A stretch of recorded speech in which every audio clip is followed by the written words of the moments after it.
A verdade sobre a morte.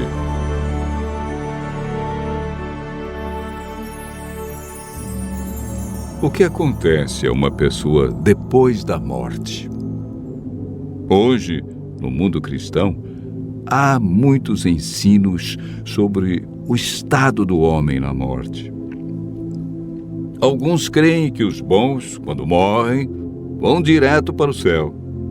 Se não forem pessoas boas, terão um período de férias no purgatório, ou irão direto para o fogo do inferno. Outros acreditam na reencarnação. Vejamos então o que a Bíblia diz.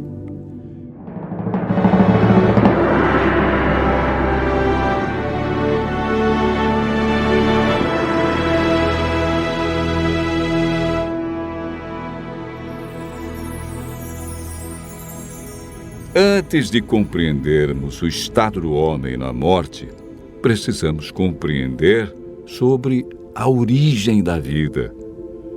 O homem é formado por dois ingredientes: pó da terra e fôlego de vida. A união desses dois elementos resulta em vida. Gênesis capítulo 2, verso 7 declara: Então formou o Senhor Deus ao homem do pó da terra. Ele soprou nas narinas o fôlego de vida, e o homem passou a ser alma vivente. É importante notar que o homem, ao ser criado, não recebeu uma alma, mas se tornou alma vivente. Isto significa que quando falta um desses dois elementos, pó ou fôlego, a alma morre. Ezequiel afirma claramente em seu livro, no capítulo 18, verso 4, a alma que pecar, essa morrerá. O ensino da imortalidade da alma não tem fundamento bíblico. 1 Timóteo capítulo 6, verso 16, afirma que somente Deus possui imortalidade e habita em luz inacessível, a quem homem algum jamais viu e nem é capaz de ver. Gênesis 3, verso 19, afirma: Porque tu és pó e ao pó tornarás. Eclesiastes 12, verso 7, diz que por ocasião da morte, o pó volta à terra como era, e o espírito volta para Deus, que o deu. O espírito que ele deu na criação foi o fôlego de vida. A palavra espírito, que vem do hebraico nefesh e do grego ruach, é empregada 1.700 vezes na Bíblia. Algumas vezes traduzida por fôlego e noutras por espírito, podendo ser usadas alternadamente.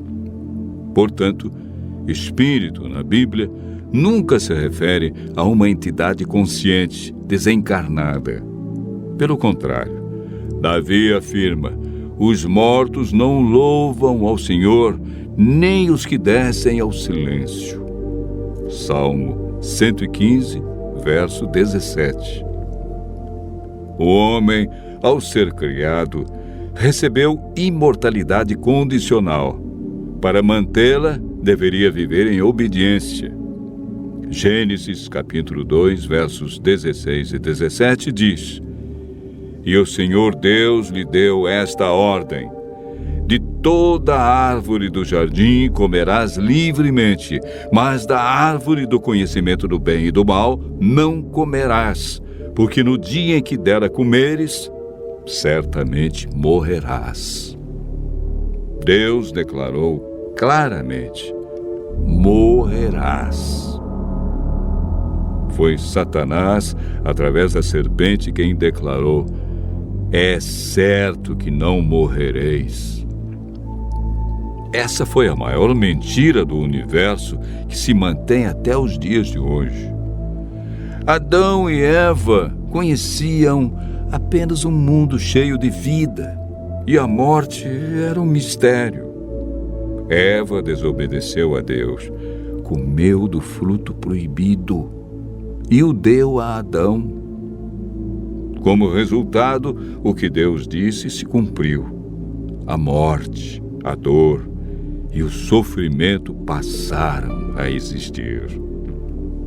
Após o pecado, herdamos uma natureza egoísta que não tem prazer em estar na presença de Deus. O que a Bíblia ensina sobre o estado do homem na morte? Lemos em Eclesiastes 9, versos 5 e 6. Os vivos sabem que hão de morrer, mas os mortos não sabem coisa nenhuma, nem tampouco terão eles recompensa, porque a sua memória jaz no esquecimento. Amor, ódio e inveja para eles já pereceram. Para sempre não têm eles parte em coisa alguma do que se faz debaixo do sol. A Bíblia diz que os mortos não sabem coisa alguma, portanto não podem se comunicar com os seres vivos e nem os vivos com eles. A pessoa, quando morre, permanece na sepultura em um estado de inconsciência. Jesus considerou a morte como um sono. Antes de ressuscitar a Lázaro, afirmou: Nosso amigo Lázaro adormeceu, mas vou despertá-lo. Jesus representa a solução para a morte em João, capítulo 5, versos 28 e 29. Não vos maravilheis disto, porque vem a hora em que todos os que se acham nos túmulos ouvirão a sua voz e sairão. Os que tiverem feito o bem para a ressurreição da vida, e os que tiverem praticado o mal para a ressurreição do juízo, que ocorrerá após os 1000 anos. O que receberão aqueles que participarem da primeira ressurreição, a ressurreição da vida? 1 Coríntios, capítulo 15, versos 51 a 53, declara: Eis que vos digo um mistério. Nem todos dormiremos, mas transformados seremos todos, num momento, num abrir e fechar de olhos, ao ressoar a última trombeta. A trombeta soará, os mortos ressuscitarão incorruptíveis e nós seremos transformados, porque é necessário que este corpo corruptível se revista da incorruptibilidade e que o corpo mortal se revista da imortalidade. Desde que o homem pecou, perdeu a imortalidade. Mas por ocasião da segunda vinda de Cristo, os que o aceitaram como Salvador receberão a dádiva da imortalidade conquistada por Jesus na cruz.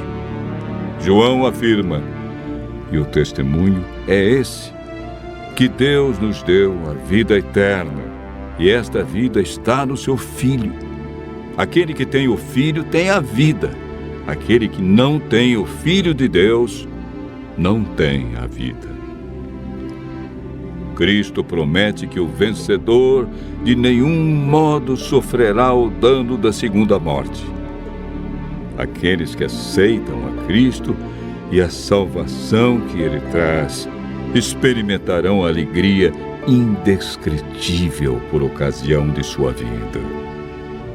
Desfrutando felicidade eterna, passarão toda a eternidade em companheirismo com seu Senhor e Salvador.